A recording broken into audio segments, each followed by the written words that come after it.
Hello friends, today I will talk about on ABG, arterial blood gas. ठीक है, इस पे हम देखेंगे what is ABG test, purpose of ABG test, complications of ABG test and results of ABG test. मतलब इसमें कौन कौन से पैरामीटर्स आते हैं एबी टेस्ट में। ठीक है, चलिए what is AB test. An arterial blood gas, ABG का फुल फॉर्म होता है आर्टेरियल ब्लड गैसेस होता है। ठीक है, इसमें an arterial blood gas test measure the oxygen and carbon dioxide level in your blood as well your blood pH balance. ठीक है, ऐसे ही आपका पीएच बैलेंस भी चेक करते हैं। ठीक है, मतलब जो आपका आर्टरी में होता है गैसेस होती है कार्बन डाइऑक्साइड और ऑक्सीजन, इन दोनों का लेवल चेक करते हैं। ठीक है, और पीएच भी चेक करते हैं कि एसिडिक के बेसिक कितना है पीएच का बैलेंस। ठीक है, चलो अब हम बात करते हैं the simple taken from N artery. इसका सिंपल लेते हैं आर्टरी से, वो भी मतलब आर्टरी से ही लेते हैं, इसका वेन से सिंपल नहीं लेते। ठीक है, and health care provide typically order it in certain emergency situation. जो हेल्थ केयर वर्कर्स होते हैं, डॉक्टर्स और टेक्नीशियंस वगैरह, तो क्या करते हैं तुरंत इसको इमरजेंसी केसेस में, मतलब इमरजेंसी सिचुएशन में इनको प्रोवाइड करवाते हैं ये टेस्ट करवाना। ठीक है, इसके लिए क्या करते हैं, पर्पज क्या होता है, क्यों करते हैं ये test, purpose of ABG test, purpose of ABG test. ठीक है, the primary purpose of an arterial blood gases test in measure the level of oxygen and carbon dioxide in the blood. ठीक है, अगर इसके बेसिक बात की जाए तो क्या होता है, इसमें ऑक्सीजन और कार्बन डाइऑक्साइड लेवल का पता लगाने के लिए एबीजी टेस्ट करते हैं। ठीक है, the main purpose of ABG test are, जो मेन पर्पज होते हैं तो इसमें आपको बता दे रहे हैं अभी बेसिक में। ठीक है, एसेसिंग ऑक्सीजनेशन, मतलब to evaluate how well the oxygen taking, मतलब लंग्स जो होता है कितना ऑक्सीजन ले रहा है, कितना कार्बन डाइऑक्साइड रिमूव कर रहा है। ठीक है, चलो इवेल्युएट एसिड बेस बैलेंस, आपको पहले बता चुका था कि इसमें पीएच का चेक करते हैं, मतलब एसिड बेस देखते हैं कि अगर ज़्यादा है,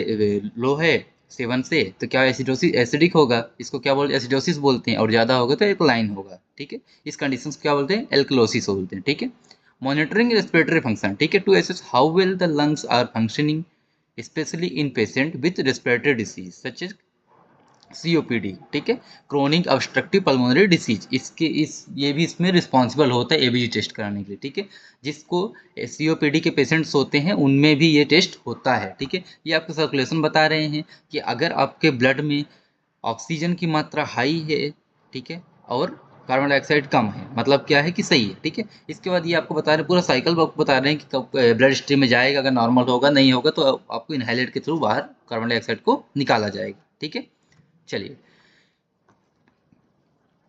अब बात करते हैं आर्टेरियल ब्लड गैसेस। ठीक है, राइट रेडियल आर्टरी से मेन सैंपल लेते हैं, इसके बाद आपके जो उसके अलावा भी ये आर्टरीज होते हैं, इनसे भी sample you can take the sample. ठीक है, ये साइट्स होते हैं सैंपल लेने के। ठीक है, ब्रेकियल आर्टरी होता है, रेडियल आर्टरी होता है, फ्यूमरल आर्टरी होता है। ठीक है, और इसके बाद ये होता है डॉर्सलाइन आर्टरी। ठीक है, पेटिस आर्टरी। चलिए complications of ABG test, pain and discomfort होगा, पेन भी होगा और डिस्कम्फर्ट भी, कंफर्ट फील तो होगा नहीं। ठीक है, क्योंकि डीप रहती है आर्टरीज। ठीक है, the needle insertion can pain especially if the artery is small difficult to access. ठीक है, जब उसमें आर्टरी में निडल डालते हैं तो उसमें क्या होता है, पेन होगा, डिस्कम्फर्ट भी होगा। ठीक है, अब ब्लीडिंग भी होती है इसमें, from puncture can occurs specially patient with bleeding disorder taking anticoagulant medication. अगर पेशेंट एंटीकोगुलेंट के मेडिकेशंस ले रहा है, ट्रीटमेंट ले रहा है, तो उस टाइम ब्लीडिंग भी ज़्यादा होगी। ठीक है, क्योंकि आप आर्टरी पंचर कर रहे हो। ठीक है, तो उस टाइम पे उसको ध्यान रखना पड़ता है, फिर बहुत टाइम तक उसको दबा के रखना, बैंडेज करना पड़ता है। ठीक है, हीमेटोमा, ये haematoma collection of blood outside the blood vessels. ठीक है, can form at the puncture site. Haematoma क्या होता है, कलेक्शन जब ब्लड करते हैं तो ब्लड आउटसाइड ज़्यादा बहता है। ठीक है, हीमेटोमा। ठीक है, can form it puncture site से हीमेटोमा हो सकता है। ठीक है, infection as with any invasive procedure there risk infection the puncture site, जहाँ पंचर करते हैं वहाँ पे क्लीन भी करना रहता है पहले, नहीं तो वहाँ पे जो बैक्टीरिया वायरस होंगे तो इनसाइड द वेन आर्टरी आपके चले जाएंगे अंदर ब्लड के थ्रू। ठीक है, वो इन्फेक्शन फैला देंगे। ठीक है, चल अब बात करते हैं रिजल्ट की। रिजल्ट में क्या होता है, एबीजी। ठीक है, ऑक्सीजन कांस्टेंट। ठीक है, ये देखो ऑक्सीजन कंटेंट की बात कर रहे हैं। ठीक है, ऑक्सीजन कंटेंट हो गया 15 to 23 पर 100 ml ऑफ ब्लड में होता है। ठीक है, पीएच 7.35 to 7.45 हो गया। ठीक है, इसके बाद हो गया आपका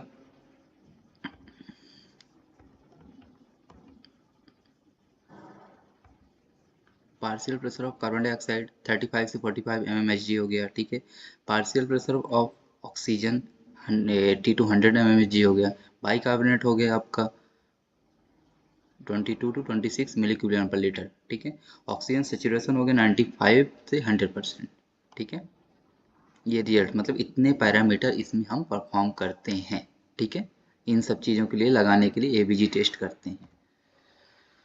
रिजल्ट की बात करें, oxygen content O2CT this measure amount of oxygen in your blood, ठीक है। आपके ब्लड में जितना अमाउंट ऑक्सीजन उसको मेजर करने के लिए क्या करते हैं हम, O2CT, ठीक है।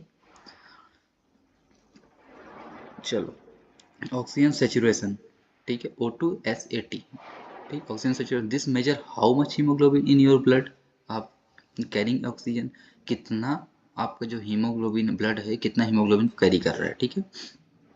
Haemoglobin is a protein in your red blood cells that carry oxygen from your lungs and rest your body, ठीक है। ऑक्सीजन एक हीमोग्लोबिन एक प्रोटीन होता है जो कि आपकी बॉडी में हर जगह क्या करता है, न्यूट्रिएंट वगैरह को लंग्स से लेके पूरी बॉडी तक आपको कैरी करवाता है, ठीक है। जितने भी टिश्यूज हैं आपकी पूरी बॉडी का, all part of the body, तो कौन करवाता है, ये हीमोग्लोबिन का काम होता है, ठीक है। ऑक्सीजन कैरी करता है। इसके बाद PaO2 मतलब partial pressure of oxygen, this measure the pressure of oxygen dissolve in your blood, it help show how will oxygen move from your lungs to your blood stream, ठीक है।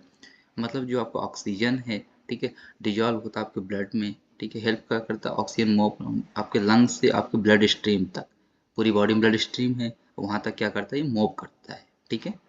चलो, इसके बाद PaCO2 होता है partial pressure of carbon dioxide, this measure the amount of carbon dioxide in your blood, how will the carbon dioxide can move your body, ठीक है। Oxygen क्या करता है, आपको लंग्स के लिए पूरी टिश्यू तक ले जाता है, और कार्बन डाइऑक्साइड क्या करता है, आपके पूरे टिश्यू से जो हो जाता है तो क्या करता है, वो आपके बॉडी के बाहर करता है, ठीक है। चलो,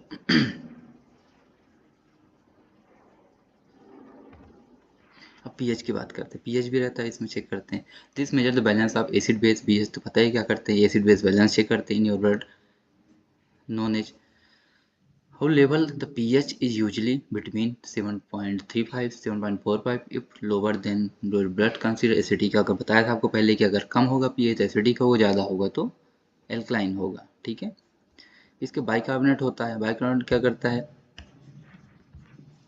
this is calculating using the measure value of pH and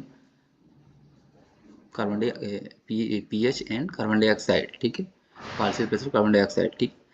determine amount of basic compound from carbon dioxide, ठीक है। इसमें क्या करता है, बाइकार्बोनेट मेजर करता है पीएच और कार्बन डाइऑक्साइड, उसमें partial pressure of carbon dioxide को मेजर करता है, ठीक है। ये होता है आर्टियल ब्लड गैस का सैंपल लेते हैं, ठीक है। आपको बताया था कहाँ कहाँ से लेते हैं, ठीक है। इसके बाद इक्विपमेंट बता रहे हैं, एक क्लीन ग्लास ट्रे होता है, एक क्लीन ट्रे कंटेन, जो ट्रे आप लेते हो क्लीन करके प्रॉपर, उसमें क्या क्या होना चाहिए, ग्लव्स होना चाहिए, एंटीसेप्टिक सॉल्यूशन होना चाहिए, लोकल एनेस्थीसिया होना चाहिए, देते नहीं है लेकिन अगर किसी को प्रॉब्लम है और इस सब चीज़ों से डीप पंचर करने से उसको दे सकते हैं, ठीक है। 0.5 ml सोडियम हिपेरिन मतलब 1:1000 का रहता है इसमें, ठीक है। 2 to 3 ml सिरिंज होना चाहिए, इसमें कौन कौन 20-23 या 25 गश नीडल होनी चाहिए, ठीक है। पेपर बैग होनी चाहिए। स्टेप ऑफ प्रोसीजर, डॉक्टर का ऑर्डर चेक करते हैं पहले कि क्या उसने लिखा है, ठीक है। इसके बाद आइडेंटिफिकेशन द पेशेंट को देखते हैं कि हाँ जो आप लिखे हैं उसका नाम पूरा पता होना चाहिए, ठीक है। ये नहीं कि कोई और पेशेंट है और आप किसी और का सैंपल निकाल रहे हो, ऐसा नहीं होना चाहिए, ठीक है। Explain the procedure to the patient, इसमें क्या होता है, जो भी प्रोसीजर पहले पेशेंट को बता देना है, ऐसा नहीं कि बाद में निकालने लगा पेशेंट घबराने लगे, ऐसा नहीं करना। पहले क्या करना है, आपको पूरा प्रोसीजर पेशेंट को समझा देना है। Perform hand hygiene, proper hand hygiene करना है, ग्लव्स वगैरह पहनना है, सारी चीज़ है ना, क्लीन करना है, जहाँ इसी एरिया से आप सैंपल लोगे वहाँ से भी क्लीन करना है।